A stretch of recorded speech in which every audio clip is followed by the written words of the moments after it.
Sejam muito bem-vindos ao nosso primeiro vídeo da série História Judaica, que é uma ramificação de nossa série anterior, Conhecimento Judaico, aqui do canal.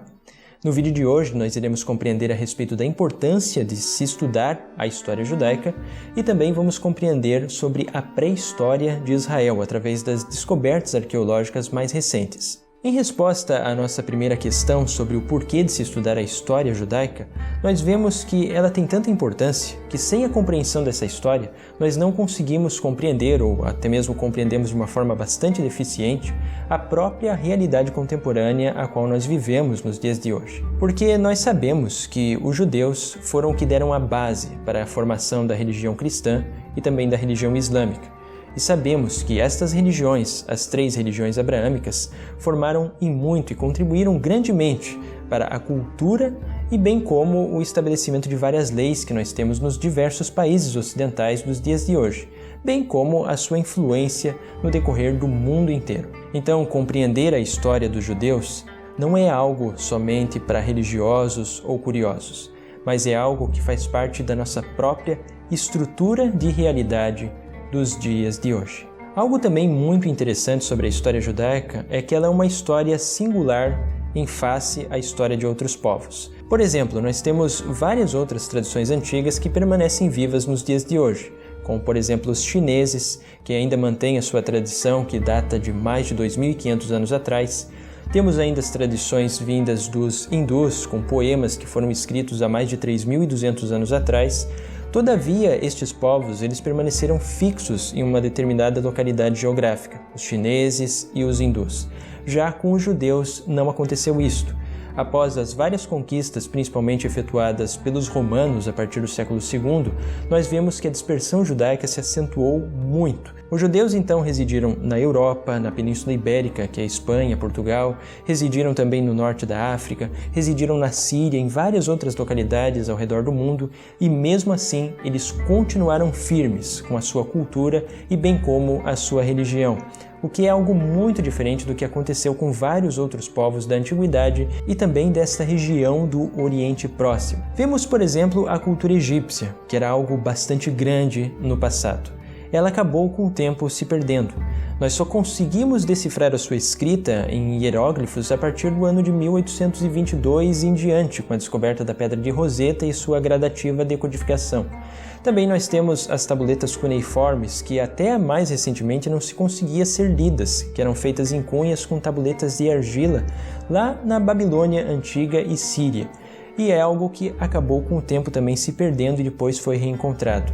Mas a religião judaica, ela permaneceu, assim como a sua língua, o hebraico, viva por durante todos estes anos, apesar dos judeus não estarem em seu território de origem. E isto é algo que realmente é muito singular na história da humanidade e que merece sim toda a nossa atenção e estudo sobre este fenômeno interessantíssimo e muito importante da história da humanidade. Agora, quando nós estudamos a respeito da pré-história de Israel, essa região geográfica em que Israel e Judá se encontravam, ela normalmente é considerada na pré-história como sendo o Levante.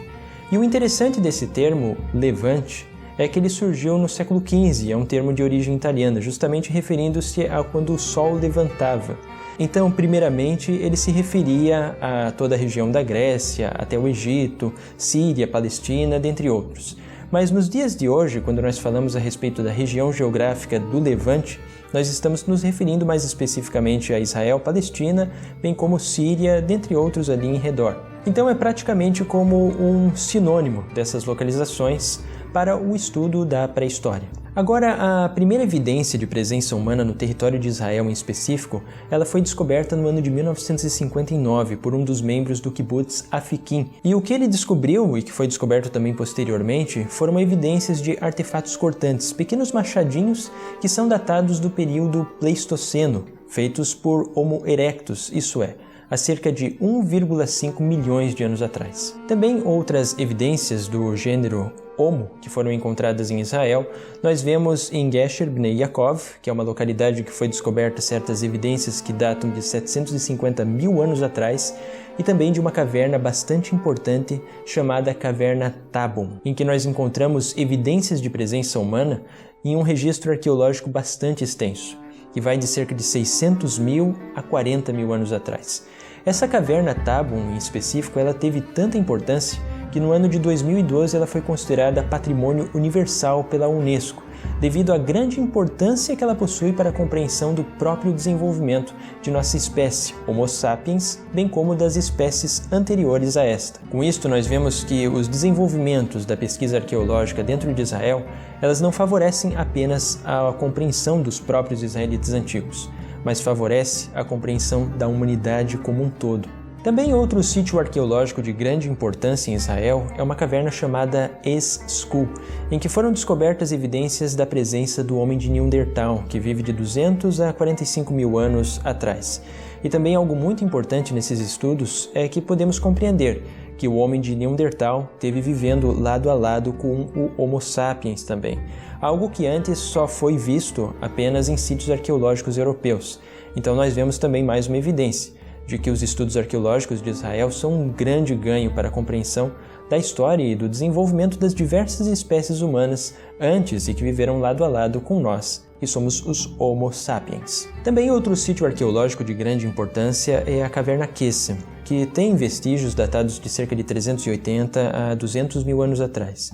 E nós vemos também algo que é curioso, que até mesmo os vândalos em Israel também são bastante ávidos em até fazer pichações escritas em hebraico nos sítios arqueológicos. E também nós temos uma outra caverna que é chamada de Caverna Manot, em que foi descoberto um crânio bem importante que data de cerca de 54 mil anos atrás. Sobre o desenvolvimento de culturas mais avançadas na região do Levante, o que inclui também a região geográfica de Israel-Palestina, nós vemos que isso começou a acontecer apenas após o processo de sedentarização dos seres humanos, o que é algo que é bastante recente na história da humanidade como um todo.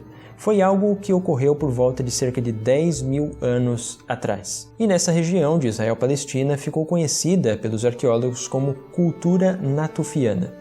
E algo também bem interessante a respeito dessa cultura jamais sedentarizada ou seminômade é que nós vemos também os primeiros registros de arte gráfica em Israel antigo. E algo que também é muito curioso dessa cultura natufiana é que nós vemos também a primeira imagem de uma relação sexual acontecendo na antiguidade. Desgraçado, safado! Então nós vemos que, por incrível que pareça, essa preocupação com o sexo dos dias de hoje não é algo em nada recente, mas existiu desde os primórdios da humanidade. Desde quando os seres humanos deram conta de si, eles já pensavam naquilo. Com efeito, nosso estudo nós continuamos então a partir da sexta-feira que vem, em que vamos compreender mais a respeito desse processo de sedentarização e da formação das primeiras civilizações, que vai nos ajudar em muito a compreender todo o processo de como se formou Israel e a história dos judeus. E antes, nos vemos na terça-feira que vem em mais uma aula do nosso curso de Hebraico Fácil aqui do canal e até a próxima!